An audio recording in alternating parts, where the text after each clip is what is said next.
बोलिए नर्मदा मैया की जय। सर्वतीर्थेषु यत् पुण्यं सर्वयज्ञेषु यत् फलम् सर्ववेदेषु यत् ज्ञानं तत्सर्वं नर्मदा तटे। मेरे साथ एक बार प्रेम से सभी लोग जयकारा लगाएंगे। बोलिए नर्मदा मैया की जय। पुण्य शलीला माँ नर्मदा के चरणों में बारंबार वंदन करते हुए माँ रेवा की महिमा का गुणानुवाद करते हैं। जैसा कि हम आप लोग सभी जानते हैं, माँ नर्मदा अमरकंटक से प्रवाहित होकर के सागर में जाकर के मिली है।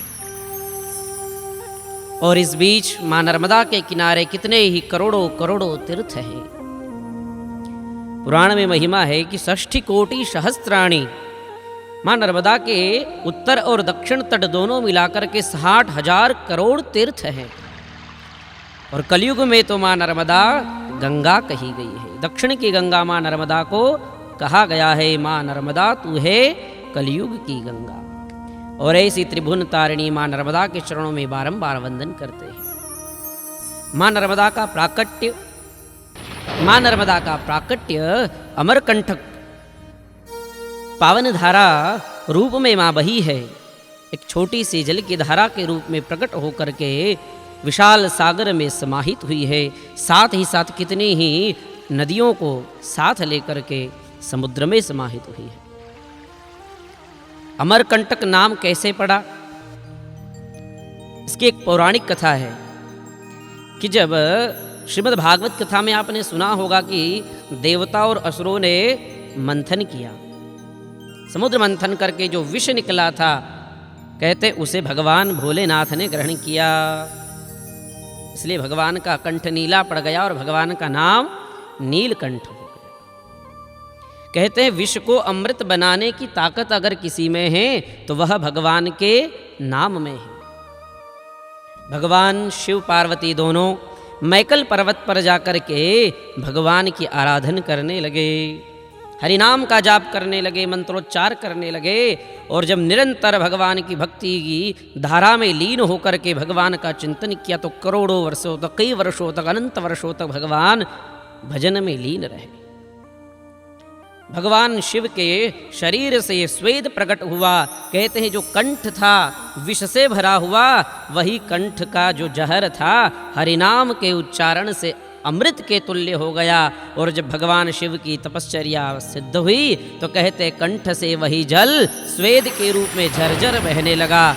कंठ से विष अमृत के रूप में बहा तो कंठ भी अमर हो गया और भगवान शिव का वह धाम अमरकंठ हो गया। और अमरकंठ से बहने वाली माँ नर्मदा हो गई। बोलिए नर्मदा मैया की जय। यह पावन धाम अमरकंठ के नाम से सिद्ध हुआ। कई इतिहास पुराणों में मैया के इस तीर्थ की बड़ी महिमा कही गई है। कई ऋषि महात्मा देवता समस्त देवी देवता लोग भी इस तीर्थ का दर्शन करके अपने जीवन को धन्य करते हैं। कहते हैं कि गोमुख घाट से प्रकट हुई है भगवती जल की धार, धीरे धीरे प्रवाहित होकर के आगे कपिल धारा और भगवान की दूधारा आदि कितने ही तीर्थों का दर्शन करते हैं। एक बार इस जीवन में अगर माँ नर्मदा का दर्शन हो जाए, अमरकंठ तीर्थ में भगवती का दर्शन हो जाए तो समझ लो यह जीवन भव से बेड़ा पार है। बोलिए नर्मदा मैया की जय। जिस दिन भगवती का प्राकट्य हुआ था वह पावन माघ मास शुक्ल पक्ष की सप्तमी तिथि थी और शुभ पुण्य पर्व काल में माँ भगवती इस धरा पर अवतरित हुई थी, प्रकट हुई थी। इसलिए आज भी हम उस दिन को माँ नर्मदा के प्राकट्य उत्सव नर्मदा जयंती के रूप में मनाते हैं। वह माँ नर्मदा के कंकर, जितने कंकर हैं वह सब शंकर का रूप माने गए हैं। कंकड़ कंकड़ में भगवान शिव का वास है। ऐसी माँ नर्मदा कलयुग को तारने वाली है और भक्त लोग भी प्रफुल्लित होकर के, प्रसन्न होकर के माँ का कीर्तन करते हैं। माँ नर्मदा तू है कलयुग की गंगा, दर्शन से तेरे मन हो जाए चंगा। माँ नर्मदा तू है कलयुग की गंगा, दर्शन से तेरे मन हो जाए चंगा।